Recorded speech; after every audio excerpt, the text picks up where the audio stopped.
हर हर महादेव, जय Shri Radhe Radhe. Candle wax reading में करती हूँ आपका बहुत बहुत स्वागत। और ये कैंडल वैक्स रीडिंग किसके लिए है? ये है आपके और आपके पार्टनर के रिलेशनशिप के लिए। हम आज देखेंगे कि कैंडल वैक्स कैसे उकेरता है आपके पार्टनर की सारी भावनाएं आज इस वाइट शीट ऑफ पेपर पे। आपको दिल थाम के बैठना है, व्यक्ति का नाम मन में 3 बार लेना है, मेरी वीडियो को लाइक करना है, मेरे साथ एनर्जी एक्सचेंज हो जाए ताकि आपका और एकदम काम कंपोज माइंड से आपको इस रीडिंग को सुनना है, देखना है।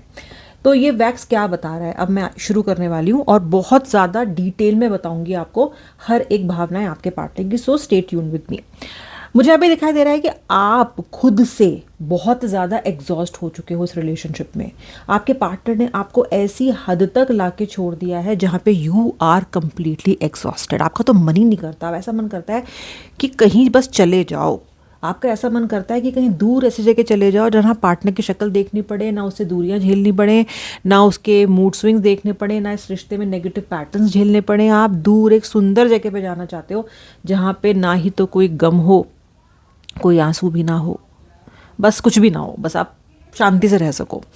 मन करता है आपका कि सबसे भाग के, इस ड्रामा से भाग के कहीं ऐसी जगह पे चले जाओ। लेकिन कुछ समय बाद इस पर्सन की याद आपको ऐसे सताने रहती है, सताने लग जाती है कि बस पूछे नहीं। वाला गाना है ना, है याद सताए तेरी, बस ये गाना ऐसा लग रहा है कि आप ही के लिए लिखा गया है, क्योंकि आप इस व्यक्ति को इमेंसली इमेंसली मिस करते हो। आपका जो ये व्यक्ति है ना, जिसकी रीडिंग हम कर रहे हैं, जिसको आपने अपने मन में 3 बार बोला है, जिसका नाम जो आपका स्पेशल पर्सन है, इसकी राशि तुला यानी कि लिब्रा, सिंह यानी कि लियो, सेजिटेरियस यानी कि धनु हो सकती है, कैंसर यानी कि कर्क हो सकती है, एंड ऑल्सो पाइसेस यानी कि मीन हो सकती है। And up to some extent I can also see Virgo which is the कन्या राशि।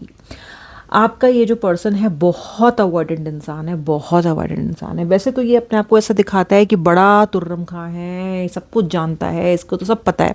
लेकिन जहाँ भी थोड़ी सी भी एक अनकंफर्टेबल सिचुएशन आपकी रिलेशनशिप में आ जाए इनके साथ, या फिर अगर आप इनसे कोई ऐसा सवाल पूछ लो जो कि आउट ऑफ इनके कंफर्ट जोन होना, बस वहीं पे इनकी हालत ख़राब हो जाती है। फिर ये आपसे भागते हैं, दौड़ते हैं, आपके सवालों का जवाब नहीं देते हैं। मुझे दिखाई दे रहा है कि ये इंसान डीप डाउन बहुत सारी शंकाओं से घिरा हुआ है। ये अपनी ज़िंदगी में डिसीजन भी ठीक से ले नहीं पाता है। हालांकि आपके साथ आने का डिसीजन, आपको प्यार करने का डिसीजन, शायद आपको प्रपोज करने का डिसीजन भी इस इंसान का खुद का था। लेकिन जैसा कि अपनी ज़िंदगी में इनडिसाइसिव रहते हैं, वैसे ये पलटी मार गए हैं। अभी आपको कुछ टाइम से अवॉइड कर रहे हैं। शायद आपकी इनसे बातचीत तो हो रही है, लेकिन बातचीत में वो बात और वो जान और वो वो पैशन नहीं दिख रहा आपको। खाना पूर्ति की बात हो रही है, या फिर आपको सिर्फ गुड नाइट, गुड मॉर्निंग के मैसेजेस आ रहे हैं। यानी कि व्यक्ति बेसिक बेयर मिनिमम रिलेशनशिप आपसे बना के रखना चाहता है, आपको पूरी तरह से लाइफ से हटाना भी नहीं चाहता है, लेकिन आपको उस तरीके से भी ट्रीट और एंटरटेन नहीं कर रहा है जैसे आपको कभी ये किया करता था। You can definitely feel that there is a miss, there is something that is not natural, that is something that is not normal. ये व्यक्ति पूर्णतः आपसे ये भी नहीं कह रहा है कि मैं तुम्हारी ज़िंदगी से चला जाऊंगा या आज से सब कुछ खत्म हो गया, ओवर हो गया। और अगर आप इसने आपसे कहा भी है तो कुछ समय बाद वापस लौट आता है, आपको मिक्स सिग्नल देता है। आप भी अपने मन में ये सोच रहे हो कि भाई जाना है तो चला जाना, फिर चली जाना, क्यों बार बार मेरे को मैसेज करके दिमाग ख़राब कर रहा है, क्यों बार बार ऐसी स्टोरीज़ लगा रहा है, क्यों बार बार मुझे इस तरह के सिग्नल्स भेजने की कोशिश कर रहा है कि मैं हूँ भी और नहीं भी हूँ। मतलब आपको तो उसने एग्जॉस्ट कर दिया है। आपको ऐसा लग रहा है जैसे कि आप एक कचरे की पेटी हो, उसका जो मन करता है आपके ऊपर इमोशन फेंक के चला जाता है। You are feeling very very low, you are feeling very dejected. And अब तो आपको ना इस रिश्ते में इंसल्टेड भी महसूस होने लगा। यू फील वेरी इंसल्टेड, क्योंकि इतना सब कुछ करने के बाद, अपना सारा टाइम इसको देने के बाद, अपनी हर एनर्जी इसको देने के बाद, जब ये आपको ऐसे ट्रीट कर रहा है ना, डेफिनेटली आपको अच्छा नहीं लग रहा है। किसी को भी अच्छा नहीं लगेगा, आपको क्या, किसी को भी अच्छा नहीं लगेगा। इस इंसान की जो मंशा है वो आपको छोड़ने की बिल्कुल भी नहीं है। ये इंसान आपको छोड़ना नहीं चाहता, क्योंकि आप इसके जाल में फंसी हुई वो चूहियाँ या वो चिड़िया हो, या वो चूहे, या वो चिड़ी हो, जो भी कह लो, पक्षी हो, जो कि कहीं और नहीं मिलेगा। नायाब हो आप, नायाब, एक्सक्विजिट। इसको पता है आप जैसा मन का, आप जैसे दिल का मालिक या मालकिन इनको कहीं पे भी नहीं मिलेगा। What a good person you are. लेकिन क्योंकि अभी इनका मन बड़ा विचित्र तरीके से बिहेव कर रहा है, अजीब तरीके से बिहेव कर रहा है, तो ये आपके साथ पूरी तरीके से कमिट भी नहीं कर पा रहे हैं, लेकिन आपको छोड़ना भी नहीं चाहते हैं। ये चाहते हैं कि ये आपको स्टेपनी यानी कि बैकअप की तरह रखें। ये चाहते हैं कि जब भी ये रोते धोते अपनी इमेच्योरिटी में किसी भी सिचुएशन में फंसे आए, तो आप इन्हें आरती की थाली लिए हुए खड़े मिलें और इनका स्वागत करें और बोले आइए महाराज, आइए मालिक, आपका स्वागत है। कहीं ना कहीं ये व्यक्ति आपको अपने लिए स्टैंड बाय पे चाहता है, बैकअप में चाहता है। He does not want to leave you, she does not want you to leave. इसीलिए ये आपको मिक्स सिग्नल देते हैं। कभी कभी तो बहुत आपको बॉम्ब कर देंगे, प्यार से, मोहब्बत से, ऐसे दिखाएंगे कि आए है आपसे ज़्यादा सुंदर, आपसे विचित्र, आपसे बढ़िया, आपसे विशिष्ट इनके लिए कोई है ही नहीं। और कभी कभी आपको ऐसे ट्रीट करेंगे जैसे कि बिल्कुल कचरा, मतलब कचरे से भी बदतर मैं आपसे कहूँगी। ओके, कचरे को भी कोई इंसान एक डेजिग्नेटेड जगह पे डस्टबिन में डालता है, आपको तो ये ऑल ओवर द प्लेस बस ऐसे तो फेंक के चले जाते हैं। आपके इमोशन से लिटरली ये इंसान खेल चुका है, खेल चुका है। मीटिंग के लिए नहीं आता है, सही टाइम पे फ़ोन नहीं करता है, फ़ोन करता है तो एटीट्यूड दिखाता है, बातें रूखी रूखी करता है, रूखे रूखे मैसेजेस करता है, हाय हेलो हाँ हाँ ऐसे इसके रिप्लाईज आते हैं। You are completely completely exhausted now. ये क्या सोच रहा है? क्या ये रिश्ते को आगे बढ़ाना चाहता है? देखो, सबसे पहली बात तो मैंने आपको ऑलरेडी बता दिया, ये आपको छोड़ेगा तो नहीं। अगर आप ये तमन्ना में बैठे हो कि ये व्यक्ति मुझे क्लोजर देगा, ये व्यक्ति मुझे बोलेगा कि आज से तेरा मेरा सब खत्म, निकल, तो आपके लिए आसान होगा मूव ऑन करना। यदि आप में से मेरा कोई भी भाई बंधु, कोई भी दीदी भैया ये सोच के बैठे हुए हैं कि कुछ ऐसा होने वाला है, तो ऐसा नहीं होने वाला। ये आपको नहीं छोड़ेगा। अगर इससे मूव ऑन करना है तो ये तकलीफ भरा डिसीजन आपको खुद ही लेना पड़ेगा। यानी कि क्लोजर मिले ना मिले, चैप्टर बंद करो, किताब बंद करो, निकलो, और उसके बाद किसी भी तरह का कनेक्शन इसके साथ मत रखो। अगर आप कर सकते हो ऐसा तो ठीक है, लेकिन जो लोग इस आस में बैठे हैं कि बस पार्टनर में व्यक्ति मुझे आके एक बार बोल दे कि मुझे तेरे साथ नहीं रखना, ये मुझे क्लैरिटी दे दे, ये मुझे क्लैरिटी दे दे, तो नहीं होने वाला। नो, नथिंग, बिल्कुल भी नहीं, नहीं देगा ये आपको क्लैरिटी, नहीं देगी आपको क्लैरिटी। क्यों देंगे आपको क्लैरिटी भाई? इनको तो आपको रखना है एक नायाब हीरे की तरह, एक शो पीस बना के, फर्नीचर की तरह, जब मन करेगा आ जाएंगे। ये इसका एटीट्यूड है। तो प्लीज़ आप में से जो भी ये आस लगाए बैठे हैं, मैं आपकी आस इसी वीडियो में उसको तोड़ रही हूँ, क्योंकि ऐसा नहीं होगा, हो ही नहीं सकता। अच्छा, जो लोग थर्ड पार्टी स्थिति में, जिनके पार्टनर थर्ड पार्टी स्थिति में हैं, थर्ड पार्टी से भी इनको अभी वो प्यार मोहब्बत तो मिल नहीं रहा है जो इन्होंने सोचा था कि मिलेगी। इन्होंने थर्ड पार्टी को ना एडवेंचर की तरह ये थर्ड पार्टी रिलेशनशिप में गए थे, एज इफ उनके पास थर्ड पार्टी इनको इंटीमेसी या फिर कुछ ऐसा गहन एडवेंचरस प्यार जो इन्हें पहले कभी फील ना हुआ उनको दे देगी, पर ऐसा कुछ नहीं हुआ है। थर्ड पार्टी और आपके पार्टनर की अंडरस्टैंडिंग बिल्कुल भी ठीक नहीं है। ना ये उसको 2 दिन से ज़्यादा झेल पाएंगे, ना वो इनको 2 दिन से ज़्यादा झेल पाएंगे। तो इसलिए इसके बारे में आपको टेंशन लेने की ज़रूरत नहीं है। अब अगर आप ये जानना चाहते हो कि ये व्यक्ति आपको कब तक स्टैंड बाय पे रखेगा, तो मैं आपको बता दूं, यहाँ पे जो वैक्स दिखाई दे रहा है बहुत ही डेंस दिखाई दे रहा है, और बहुत ही, मैं आपको बता दूं तो यूनिफॉर्म भी दिखाई दे रहा है। तो अगर मैं ये देखूं कि क्या नेक्स्ट एक्शन इसका आपकी तरफ आना होगा, जी हाँ, लेकिन ये व्यक्ति अपनी शर्तों पे आपकी तरफ आएगा, अपनी शर्तों पे आएगा, एटीट्यूड दिखाता हुआ आएगा।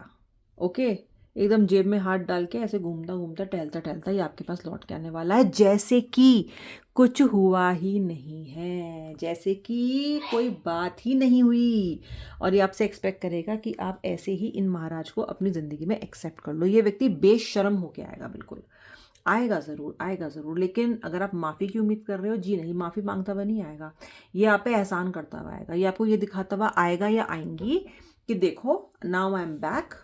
और आपको ये इस तरीके के तर्क तो देंगे कि मैं तुमसे बहुत प्यार करता हूँ और मैं तो कभी छोड़ के गया ही नहीं था, और सामने वाला मेरे लिए कोई मैटर ही नहीं करता था, जो हो तुम हो। लेकिन शायद आपको सॉरी शब्द मिलना ना नसीब हो, जिसके लिए आपके कान तरस रहे हैं बड़े दिनों से कि व्यक्ति बस सॉरी बोल दे, बस एक बार सॉरी बोल दे, बस एक बार सॉरी बोल दे। तो मुझे ये सॉरी तो कहता हुआ नहीं दिख रहा है, लेकिन आएगा खुद। तो इसकी सॉरी में आप, इसकी खामोशी में भी आप सॉरी ढूंढ सकते हो, क्योंकि अगर ये सॉरी नहीं होता या अगर इसे आपके पास आना नहीं होता तो ये नहीं आता। बहुत ही ज़्यादा मोटी चमड़ी का व्यक्ति है आपका, फिर भी अगर आपके पास आ रहा है तो ये व्यक्ति डेफिनेटली रियलाइज़ करके आ रहा है कि आपका इसके जीवन में प्रभाव बहुत अधिक है और आपके बिना ये नहीं रह सकता। ठीक है, तो आएगा, और एक बेशर्मी आपको उसके अंदर देखने के लिए मिल सकती है। आपको ये देखने के लिए मिल सकता है कि हैरा में कितना बेशर्म इंसान है और कैसे बिहेव कर रहा है। माफ़ी भी नहीं मांगी इसने, तो इसे तो कोई फ़र्क ही नहीं पड़ रहा। ये हो सकता है आपके साथ, ठीक है। अब आप ये खुद तय कर सकते हो कि आप इसको किस सूरत में एक्सेप्ट करोगे। अगर माफ़ी ही चाहते हो तो शायद आप इसे एक्सेप्ट ना करो, लेकिन अगर माफ़ी से कोई आपकी दरकार नहीं है, अगर आपको ये है कि बस ये आ जाए खुद से, तो डेफिनेटली आप इन्हें एक्सेप्ट करोगे ही करोगे। क्या ये व्यक्ति सुधर के आएगा? ये व्यक्ति रियलाइज़ करके आएगा बहुत कुछ। ये व्यक्ति ये रियलाइज़ तो करके ज़रूर आएगा कि ये जो ये बार बार आपको घोस्ट कर देते हैं और निकल लेते हैं आपकी ज़िंदगी से, ऐसा नहीं चलेगा। बिकॉज़ ये आपकी ज़िंदगी से इस बार जाने के बाद बहुत ज़्यादा आपकी इन्होंने कमी महसूस की है। तो ये इंसान ये करने से ज़रूर बचेगा कि ये जो बार बार आपको बात बात पे घोस्ट करता है, ब्लॉक करता है, नखरे दिखाता है और जगह जगह से ब्लॉक कर देगा आपको, सारी सोशल साइट से आपको ब्लॉक कर देगा, ये पर्सन ये नहीं करेंगे।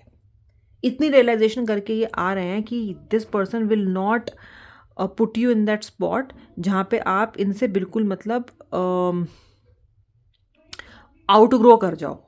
वो ये नहीं करेंगे, वो मुझे ये करते हुए नहीं दिखाई दे रहे हैं। लेकिन ये पर्सन जो है पूरी तरीके से ट्रांसफॉर्म हो जाएंगे ऐसा भी नहीं है। कोई भी इंसान 1 दिन में 2 दिन में ट्रांसफॉर्म नहीं होता है, टाइम लगता है। लेकिन हाँ, ये सोच के ज़रूर आएंगे कि मैं ऐसी स्थिति पैदा नहीं करूँगा या करूँगी कि सामने वाला मुझे छोड़ के चला जाए, क्योंकि इस बार ना आपने इनको ये दिखा दिया है कि आप भी झुकने वाले नहीं हो। तो इन्होंने कहीं ना कहीं आपकी वो ताकत, आपकी वो रेजिलियंस और आपका अपनी सेल्फ रिस्पेक्ट के लिए वो जो एक रिस्पेक्ट है, जो खुद के सेल्फ रिस्पेक्ट के लिए जो आपने इस बार रिस्पेक्ट दिखाई है अपनी डिग्निटी के लिए, वो कहीं ना कहीं ज़रूर इस इंसान को समझ में आ रही है। तो ये ओवर स्मार्ट तो आपकी बार नहीं बनेंगे, ओवर स्मार्ट तो मुझे नहीं लग रहा है। और कुछ ना कुछ लेसन आपका पार्टनर इस नो कॉन्टैक्ट की स्थिति से, क्योंकि आपने भी इस बार अपने आप को स्ट्रांग होकर दिखाया है, तो वो ओवर स्मार्ट प्ले नहीं करेंगे आने वाले समय में। इतना तो मुझे यहाँ पे दिखाई दे रहा है। और रीयूनियन भी दिख रहा है, मोस्टली मेजॉरिटी ऑफ द लोगों के लिए दिखाई दे रहा है। मेजॉरिटी ऑफ द लोगों के लिए, देखो सबके लिए तो नहीं मैं कह सकती हूँ क्योंकि कलेक्टिव्स में सबके लिए नहीं हो सकता है, लेकिन मेजॉरिटी जो मेरे साथ आज जुड़ रहे हैं उनके लिए मुझे दिखाई दे रहा है कि आपके लिए रीयूनियन संभव है। और जैसा मैंने आपको सर्कमस्टेंसेस बताया है, इन सर्कमस्टेंसेस के अंडर आपका रीयूनियन हो, इसके चांसेस अत्यधिक हैं। ओके, आपको अपने ऊपर अंदर क्या परिवर्तन करना है? पहली बात तो ईश्वर का हाथ थाम लीजिए, प्लीज़ डेली हनुमान चालीसा पढ़िए, अपने फेथ को मजबूत रखिए। और क्योंकि आप एक ऐसे इंसान से डील कर रहे हो जो शेप शिफ्टर है, आज कुछ होता है तो कल कुछ होता है। आप ऐसे इंसान से डील कर रहे हो जो बहुत मतलबी इंसान है, उसको खुद से खुद की पड़ी होती है, खुद से उसको मतलब होता है। इसलिए आपको अगर आपको उस व्यक्ति के साथ रिश्ते में सर्वाइव करना है तो आपको अपने आप को थोड़ा स्ट्रांग बनाना पड़ेगा। और अपने आप को स्ट्रांग बनाने का जो सबसे अच्छा तरीका होता है वो होता है भगवान की शरण में जाना। जब आप किसी हायर पावर पे जो विश्वास करने लग जाते हो ना, और आप समझ जाते हो कि वो आपको कुछ बिगड़ने नहीं देंगे, तो आपको अपने पार्टनर की थ्रेटनिंग, धमकी, उनको घोस्ट करना, इन सब चीज़ों से इनसिक्योरिटी नहीं होगी। तो मैं चाहती हूँ कि आप अपने पार्टनर की प्रवृत्ति को समझ के अपने आप को मजबूत बनाओ, बाकी ये ज़रूर आएंगे। ओके, ये उनके आपकी फीलिंग्स थी, नेक्स्ट एक्शन था, आपकी भावनाएं थी। मैं मिलूंगी नेक्स्ट रीडिंग में। अगर आप मेरे सब्सक्राइबर नहीं हो तो सब्सक्राइब कर लो, मैं डेली आपके लिए ऐसी रीडिंग्स लेके आती हूँ। और बेल आइकन प्रेस करना ताकि नोटिफिकेशन मिल सके। अब मिलूंगी नेक्स्ट रीडिंग में, तब तक के लिए श्री राधे, हर हर महादेव।